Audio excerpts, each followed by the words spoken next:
Booktube, c'est Jess et bienvenue sur ma chaîne pour une nouvelle vidéo. Alors aujourd'hui je vais vous parler d'une série télé que j'ai regardée en 2-3 jours. Il s'agit de 13 Reasons Why, c'est une série originale Netflix que vous retrouvez donc sur Netflix. Et j'avais envie de vous en parler parce que j'ai été absolument bouleversée par cette série télé. Il faut savoir que j'ai lu le livre de Jay Asher, 13 Reasons Why, fin 2014, et c'est une lecture qui m'avait laissé vraiment sur une mauvaise impression. Voilà, c'est pas un livre que j'ai aimé alors qu'il est plébiscité par tout le monde en disant que c'est un livre qui doit être lu, que c'est un livre qui traite d'un sujet qui me touche personnellement. Et il s'agit du harcèlement scolaire. Bon, vous savez que j'ai été victime de harcèlement scolaire, je vous mettrai en barre d'infos la vidéo où je vous en parle. Et donc, ce livre avait tout pour me plaire parce qu'honnêtement, il y avait des phrases de Anna qui résonnaient dans ma tête. Donc, ce livre avait tout pour me plaire, mais au final, quand je l'ai refermé, j'étais super en colère.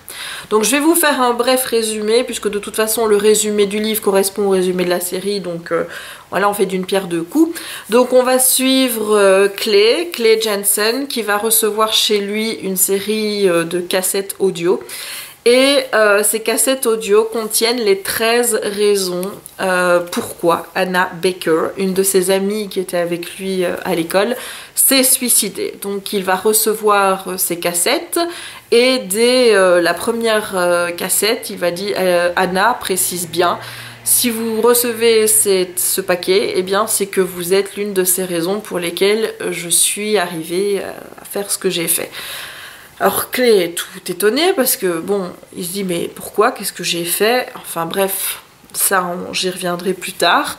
Il va écouter ses cassettes parce qu'Anna a laissé des instructions très précises en disant qu'il fallait qu'il les écoute, qu'il les fasse passer à la personne suivante, sinon eh bien, il y aurait des répercussions, puisqu'il y a un deuxième jeu de cassettes qui a été communiqué à une autre personne, et que si les personnes qui doivent recevoir les cassettes ne jouent pas le jeu, eh bien toutes ces cassettes seront rendues publiques.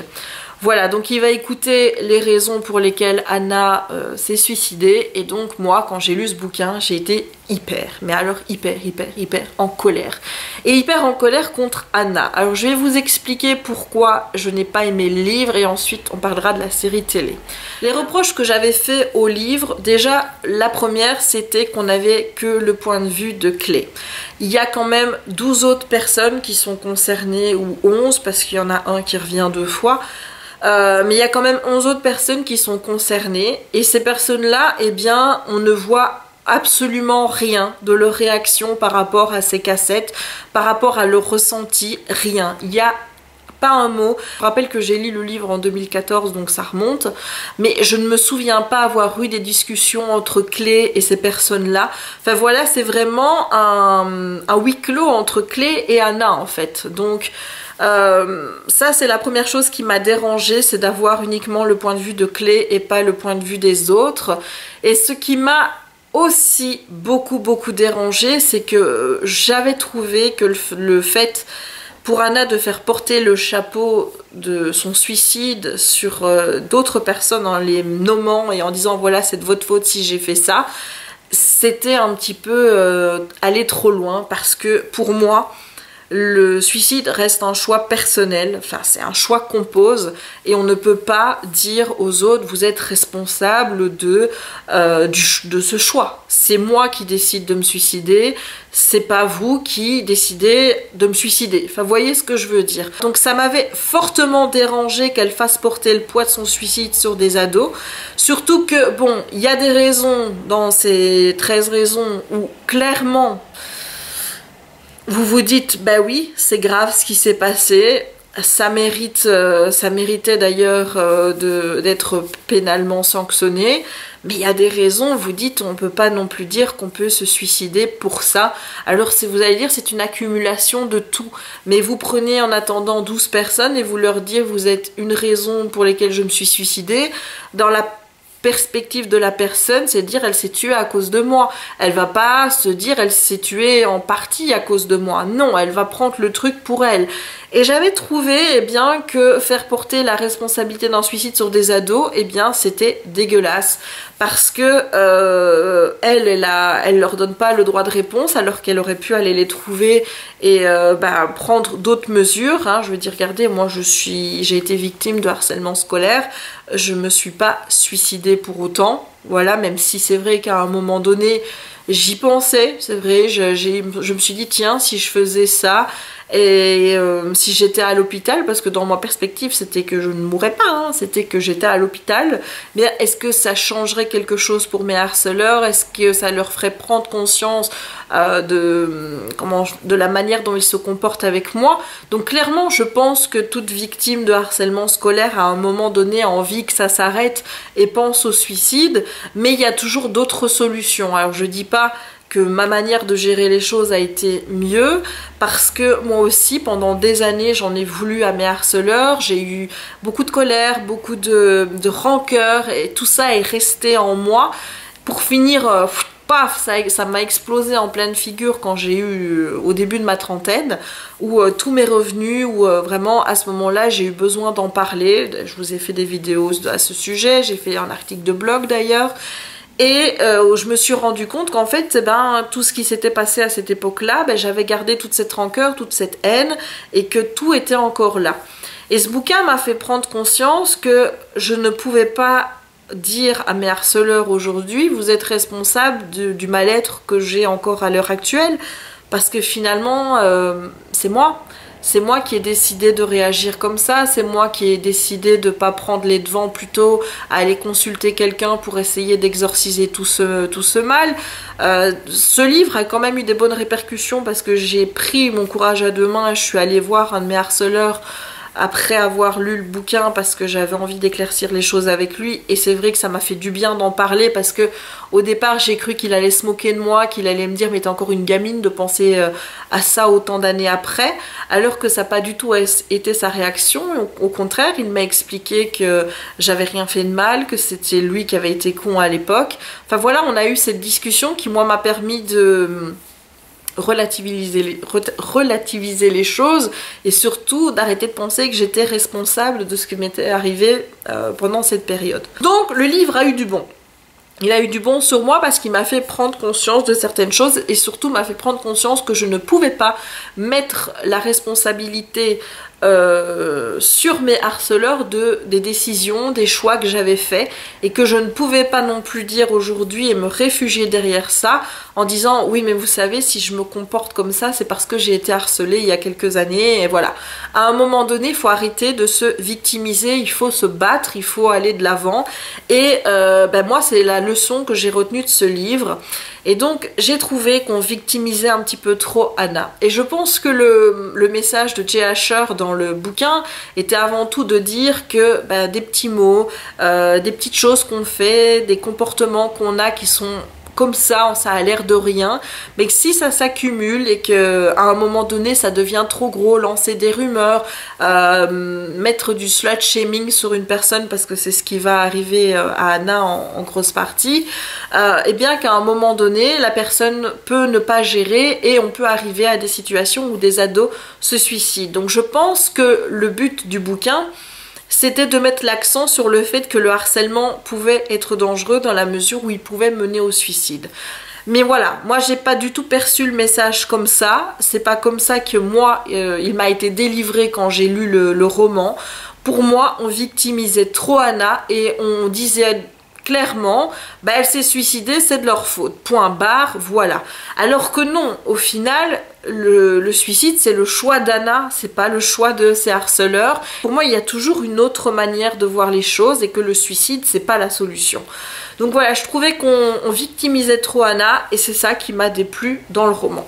Maintenant on va passer à la série. Alors honnêtement je vais ici vous parler de la série dans sa globalité, de ce que j'en ai pensé, donc je risque de spoiler certains éléments, donc si vous n'avez pas vu la série, je vous conseille pas de regarder cette vidéo maintenant, vous pouvez venir la regarder plus tard, mais là voilà, il faut que j'extériorise plein de choses, parce que cette série m'a fait revivre plein de choses, m'a mis dans un état pas possible par rapport à certains épisodes, Pour vous dire, je l'ai eu fini, je pense que c'était samedi. On est lundi quand je tourne cette vidéo. Ça tourne en boucle. Ça tourne en boucle dans ma tête parce que cette série est juste magnifique. Quand j'ai regardé le premier épisode, je me suis dit ça y est, on est parti sur le même genre que le livre, avec Anna qui accuse, et la première cassette, le ton qu'elle emploie vis-à-vis de ses harceleurs en disant voilà, t'es une des raisons, t'es ci, t'es là.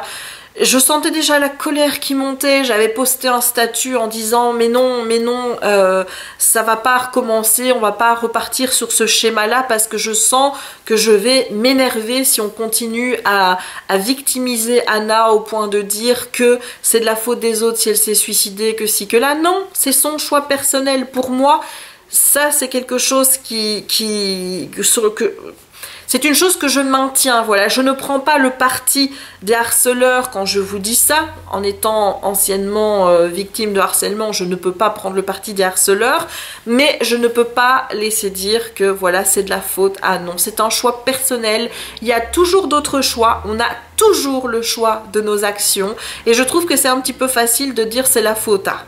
Voilà, c'est comme je vous disais tout à l'heure, vis-à-vis de moi, vis-à-vis par exemple parfois de certaines réactions, parfois je réagis dans l'émotion, je réagis de manière un petit peu trop sèche, de manière un peu trop agressive, je suis très rancunière, ça je le reconnais, je réagis, parfois je peux réagir bêtement pour un truc ridicule, mais ça va prendre des proportions de fou chez moi. Mais ça, et qu'est-ce que je fais? Ben, je dis, bah oui, mais vous savez, moi j'ai subi le harcèlement. Oui, mais non, je peux pas me cacher derrière le harcèlement pour justifier mes comportements d'aujourd'hui. Donc à un moment, il faut que ça cesse, il faut prendre ses responsabilités en main. Le choix d'Anna, c'était celui de se suicider, c'était pas celui de ses harceleurs. Et ils n'ont pas à vivre avec la responsabilité de sa mort sur la conscience jusqu'à la fin de leur vie. Voilà, donc ça, je voulais vraiment que cette idée que j'ai, ce que je pense soit claire, et que vous ne pensiez pas que je cautionne le harcèlement ou ce qui s'est passé par rapport à Anna, parce que pas du tout. Il y a des choses dans lesquelles je me suis retrouvée, dans le sens où Anna va subir des choses que moi j'ai toujours eu peur de subir. Les photos, le slut shaming, le fait qu'on vous prenne pour une salope, une fille facile, tout ça, c'est des choses que moi j'ai toujours eu très peur, parce que les garçons dans mon école n'ont pas arrêté de me faire croire qu'ils étaient amoureux de moi, que si, que là, alors que je savais en mon fort intérieur que c'était que des bullshit, hein, que c'était des conneries. Mais vous savez, quand vous êtes à ce point mal et que vous avez envie que quelqu'un vous aime, bah, au final, même si votre partie rationnelle de votre cerveau dit mais Jess, tu sais très bien qu'ils sont en train de te foutre de ta gueule, et que l'autre partie dit oui, mais est-ce que j'ai pas droit moi aussi un petit peu de romance? J'ai toujours fait attention parce que je voulais pas me retrouver dans des situations où leur donner la possibilité de prendre des photos, de faire ci, de faire là. Et ça a failli arriver, parce qu'ils m'ont tendu des pièges, hein, il faut pas croire, ça a failli arriver 2 fois. Voilà, et j'ai pas envie d'en parler plus aujourd'hui dans cette vidéo, parce que ça fait remonter beaucoup trop de choses qui sont malheureusement encore bien présentes chez moi. Mais donc, ce que Anna vit par rapport à Justin Foley quand elle va l'embrasser, et juste l'embrasser, mais que lui va prendre une photo qui, sortie de son contexte, va faire penser qu'elle a été plus loin avec lui, et que lui ne va pas détromper ses amis, que cette photo va passer chez tout le monde. Je comprends la honte, l'humiliation qu'Anna ressent. Le fait aussi que l'histoire sont racontées, vous savez que Clay écoute les cassettes, mais vous avez les flashbacks, c'est-à-dire que vous avez Clay qui se rend aux endroits, mais on revoit ce qui s'est passé avec Anna. Ça rend l'histoire beaucoup plus vivante de voir Anna là, de voir comment elle a vécu les choses. Ça rend l'histoire beaucoup plus vivante, ça rend l'histoire beaucoup plus réelle, beaucoup plus concrète aussi, que comme elle est racontée dans le bouquin, où là, bah oui, elle nous raconte son histoire, on a son point de vue, tandis que là, ben, on voit la situation, on voit comment les choses se sont passées. Donc moi j'ai trouvé que l'histoire était beaucoup mieux amenée dans la série que dans le livre. Ce que j'ai aussi beaucoup aimé dans la série, c'est que le reproche majeur que je faisais au livre, à savoir qu'on n'avait que le point de vue de Clay et on ne sortait pas de Clay, et bien là vous avez les points de vue de tout le monde. On parle avec Justin, on parle avec Jessica, on parle avec Courtney, on a Bryce, bon lui de toute façon, lui il n'y a rien pour le défendre, c'est un gros salaud, un gros connard pervers, qui a sa place en prison, clairement. Il y a aussi le personnage de Tyler. On a ici leur point de vue, on voit leur réaction et du coup ça rend encore l'histoire beaucoup plus touchante parce que on voit la manière dont chacun réagit à la mort de Hannah. On voit aussi la manière qu'ils ont de réagir par rapport à ces cassettes. Alors pendant tout un moment, je vous avoue que j'ai pensé que la bande de Justin Foley était une bande de crétins qui finalement méritait bien qu'on leur fasse porter le chapeau parce qu'ils ont une manière de se comporter qui est assez dure. Mais vous avez aussi l'histoire de chacun de ces personnages. Vous voyez Justin dans son milieu familial, vous voyez Courtney aussi comment elle vit l'histoire, vous voyez Jessica par rapport au fait qu'elle ignore finalement ce qui s'est passé lors de sa soirée puisque Justin ne lui a jamais dit qu'elle avait été violée par Bryce. Enfin bref, vous avez tout ça qui rentre dans comment je vais dire, dans la série, et ce sont des choses qui ne sont pas exploitées dans le bouquin, et donc cette série est beaucoup plus globale. On voit vraiment les réactions de tout le monde, tout devient beaucoup plus concret, tout devient vraiment réel, on a les émotions de tout le monde. Et donc forcément ça devient beaucoup plus intense, beaucoup plus émotionnel, beaucoup plus psychologiquement difficile à regarder. Et puis moi ce qui m'a vraiment ce que j'ai vraiment aimé, c'est qu'on ait les parents. Les parents d'Hannah sont totalement absents du livre.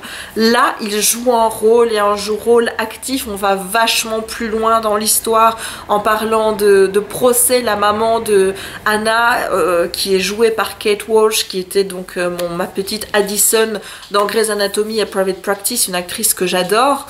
Elle est juste merveilleuse dans ce rôle, on la voit vraiment mais lutter, une maman qui ne se remet pas du suicide de sa fille parce qu'elle ne comprend pas ce qui s'est passé et elle veut absolument comprendre pourquoi sa fille s'est suicidée. Elle va chercher des indices un petit peu partout, elle va rencontrer Clay qui va être hyper mal à l'aise parce qu'il ne sait pas ce qu'il doit lui dire, puisque lui, il est en train d'écouter les cassettes, il lutte avec ses cassettes, on le voit que c'est une lutte, parce qu'à chaque fois qu'il passe une cassette, ce qui se passe après est encore pire que ce qu'il a écouté avant. Enfin bref, il y a une telle intensité dans cette série qu'on ne peut pas ne pas la lâcher. On a envie de regarder tout jusqu'au bout pour voir le dénouement, si on va arriver à la même conclusion dans le livre. Et là encore une fois, c'est pas totalement la même chose, puisque la fin, ça s'ouvre sous un procès, ça s'ouvre sur le fait que certains harceleurs vont prendre leurs responsabilités, et ça, mon Dieu, voilà.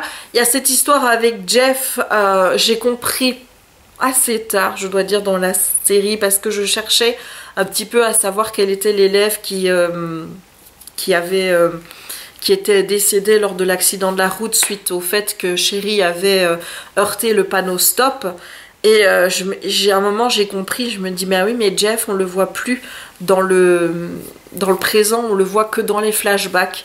Et là j'ai compris, et là encore ça a été dur parce que dans le livre on n'a pas cette relation entre Jeff et Clay, ou qui se donnaient des... Je ne sais plus si c'était dit que Clay était le tuteur de Jeff. Donc au moment où ça arrive, ça donne encore une dimension plus émotionnelle, plus dure, plus difficile à digérer. Il y a tout vraiment qui se mêle. J'ai trouvé cette série parfaite.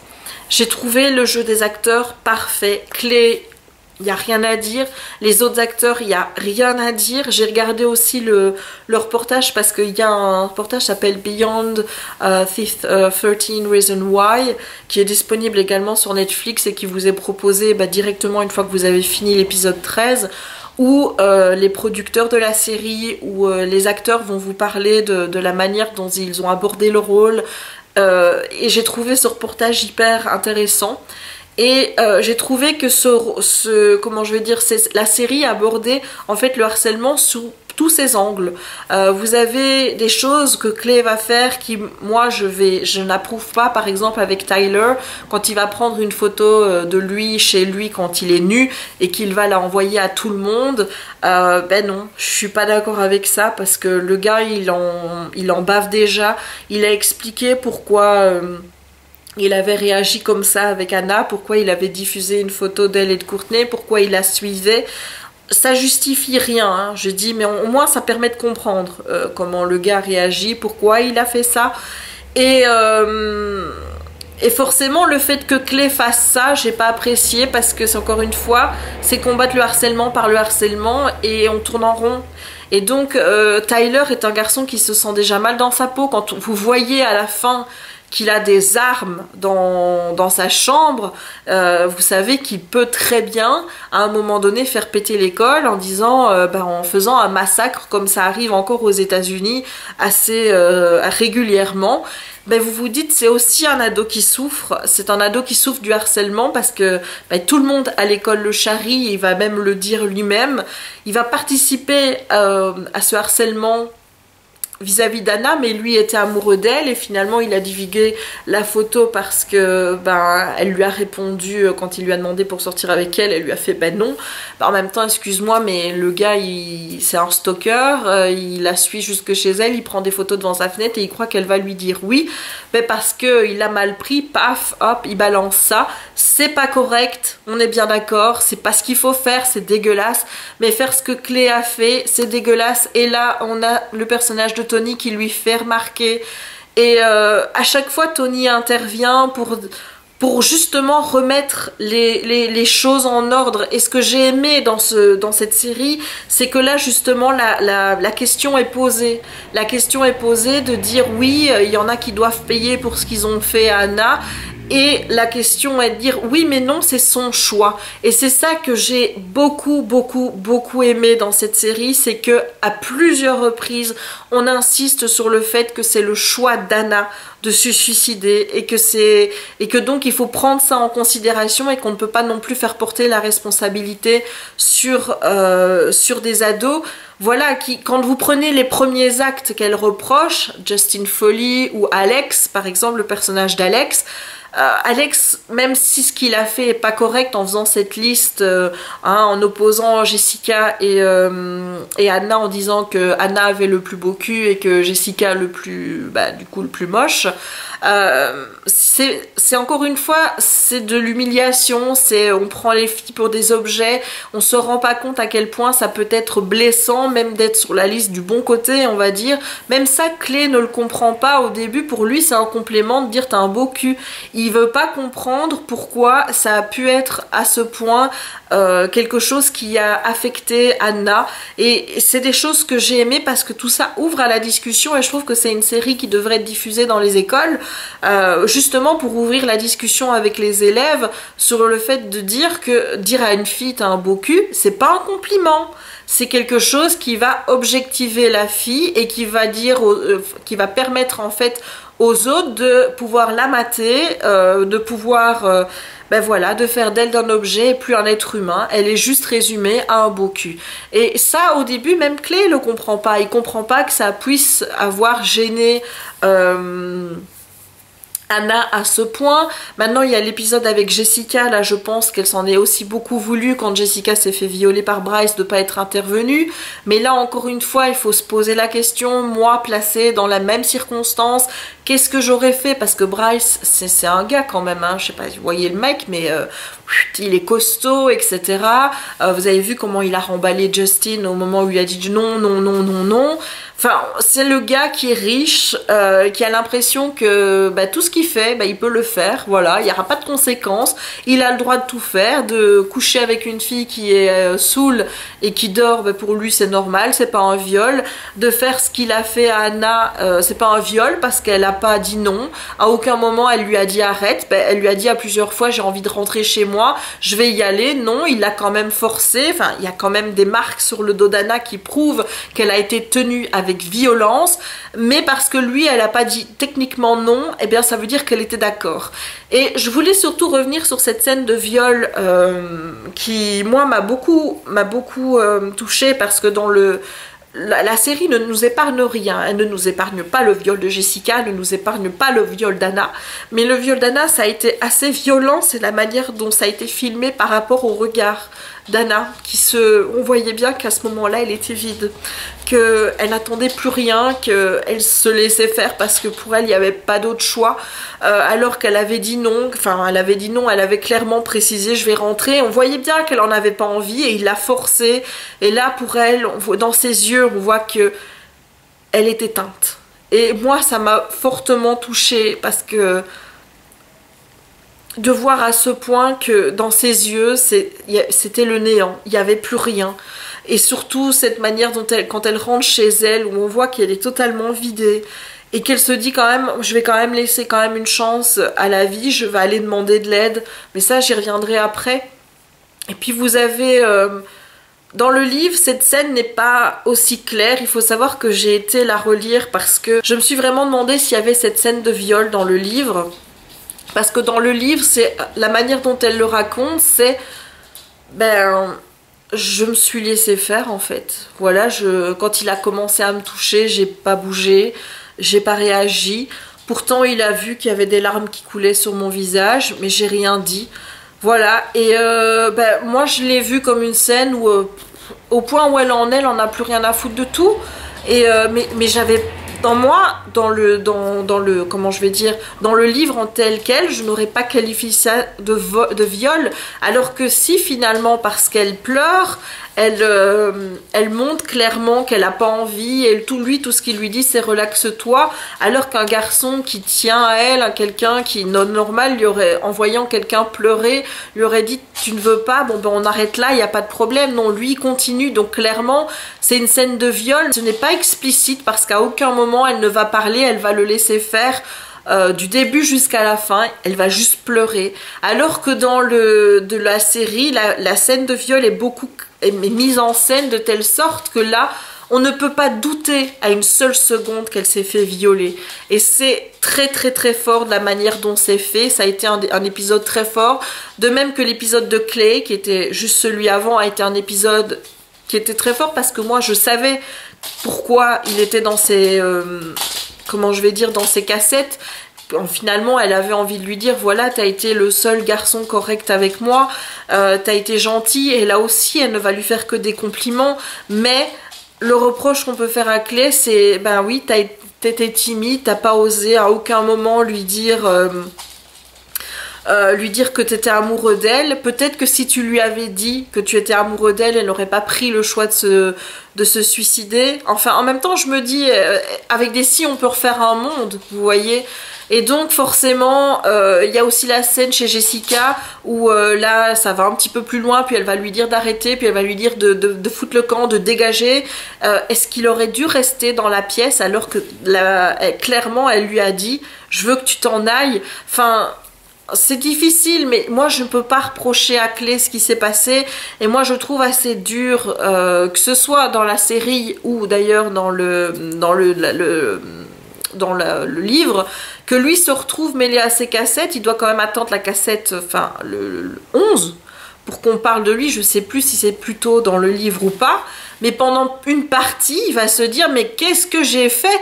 Et plus on avance dans l'histoire, plus les faits sont pires. Donc vous imaginez que pour lui, ça doit être difficile. C'était déjà difficile à lire dans le livre par rapport à Clay, mais alors dans la série, on le voit. On le voit qu'il a de plus en plus de mal. En plus, on voit qu'il devait prendre des médicaments avant parce qu'il n'était pas bien, et que cette histoire est en train en fait de le foutre en l'air.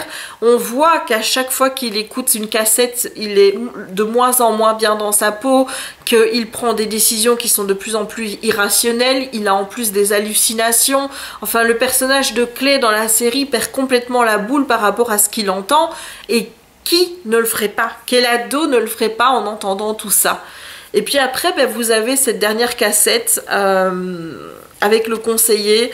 Ben, est-ce qu'il faut reprocher au conseiller? Enfin, moi je trouve que il pose pas les bonnes questions, qu'il la laisse partir un petit peu facilement, qu'il se dédouane un petit peu facilement aussi. Dans le livre, forcément, on n'a que le tome, que la cassette qui est réservée donc au conseiller, mais le conseiller, on le voit dans toute la série, et moi je trouve que c'est quelqu'un d'assez mou et qu'il n'est pas bon dans son travail. Enfin voilà, alors on peut dire oui, mais bon, ils sont pas non plus formés pour ce genre de choses, c'est vrai, mais là, elle va clairement venir le voir, lui demander de l'aide, et puis même avant, enfin quand elle vient le voir par rapport à son orientation de plus tard, il lui dit, t'es arrivé, t'avais des bonnes notes, maintenant tes notes elles ont chuté.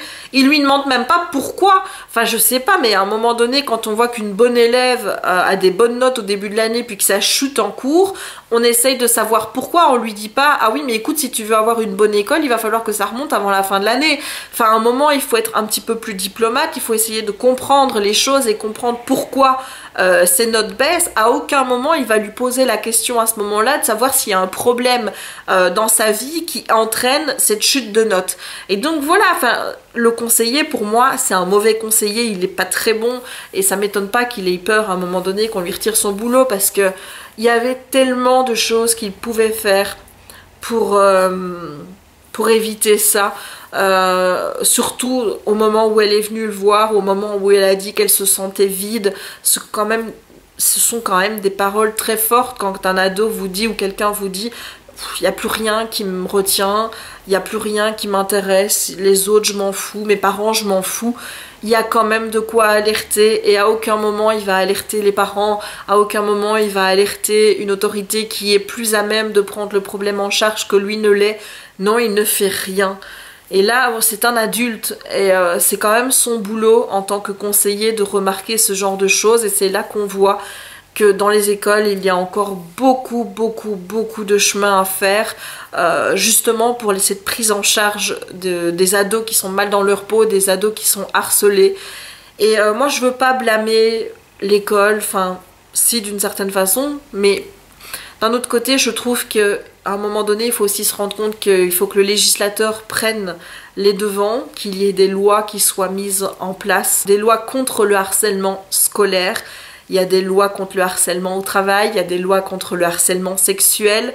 On protège les adultes du harcèlement et on protège pas les ados. Et il faut pas dire que ça doit se cantonner au niveau de l'école, que ça doit se passer au niveau de l'école. Il y a du cyberharcèlement maintenant, ça va au-delà. La petite bulle que vous aviez chez vous avant, que moi j'avais, une fois que j'étais sortie de l'école, j'étais tranquille. Les ados maintenant ne l'ont pas parce que ça continue sur les réseaux sociaux. Donc je pense qu'à un moment donné, il va falloir légiférer dans ce sens-là et dire que les sanctions, elles ne doivent pas être données par l'école, ou si peut-être dans un premier temps, et si ça ne marche pas, eh bien on passe au stade suivant et on va devant un tribunal de la jeunesse où là, les harceleurs devront être confrontés à leurs responsabilités et seront punis en fonction des actes qu'ils ont commis. Voilà, ça c'est... Je pense qu'on doit en arriver là. Je ne vois pas comment solutionner autrement le harcèlement qu'en légiférant, et en légiférant vers une compétence qui soit donnée au tribunal de la jeunesse pour justement permettre de régler ce cas-là. Parce que, excusez-moi, mais c'est pas parce qu'on va donner une retenue ou un jour de renvoi ou quoi que ce soit que ça va changer les choses. S'il y a des réelles sanctions qui sont données au niveau d'un tribunal, je pense que ça pourrait en faire réagir plus d'un, parce que la justice, je pense surtout aux ados, ça fait plus peur que d'être convoqué dans le bureau du proviseur. Voilà, alors je ne sais pas depuis combien de temps je vous parle de cette série, mais en tout cas moi ce que je voulais vous dire c'est qu'il faut la voir, qu'il faut vraiment voir cette série, qu'il faut en parler. D'ailleurs, j'attends vos commentaires, j'attends d'avoir votre avis. Est-ce que vous partagez mon avis sur cette série? Est-ce que vous n'êtes pas d'accord avec moi sur certains points? N'hésitez pas à me donner votre avis dans les commentaires, je serai ravie d'aborder cette question-là avec vous. Vous savez que c'est un sujet qui me tient à cœur. Je ne sais pas si cette vidéo sera tournée comme j'avais envie qu'elle soit tournée. Honnêtement, je suis encore dans l'émotion de ce que j'ai lu. Cette série m'a bouleversée, j'ai pleuré, surtout le dernier épisode, parce que ça, vous ne l'avez pas dans le livre, mais là, on ne nous épargne rien. Et quand je vous dis qu'on ne nous épargne rien, je vous ai parlé des viols, mais là, il est question de la scène de suicide d'Anna, où vous voyez comment elle a fait pour se suicider, vous voyez comment ses parents l'ont découvert, c'est juste insoutenable. Et Voilà, ben, vous voyez, j'ai pleuré certains épisodes, j'ai pas pleuré pour tous. L'épisode de Clay a été fort en émotion, l'épisode du viol a été fort en émotion, le dernier épisode a été fort en émotion. Et je trouve que la série va beaucoup plus loin que le livre. Et j'ai l'impression qu'avec la série, ben, on va rendre justice à Anna. Parce que non seulement vous avez les harceleurs qui se rendent compte de leurs responsabilités et qui vont l'avouer. Vous avez aussi les parents qui vont aller jusqu'au bout dans ce procès. Ça m'embête vraiment, c'est de ne pas savoir s'ils vont gagner ce procès parce qu'ils méritent de gagner ce procès. C'est aussi de savoir que Bryce Walker va avoir la monnaie de sa pièce parce que cette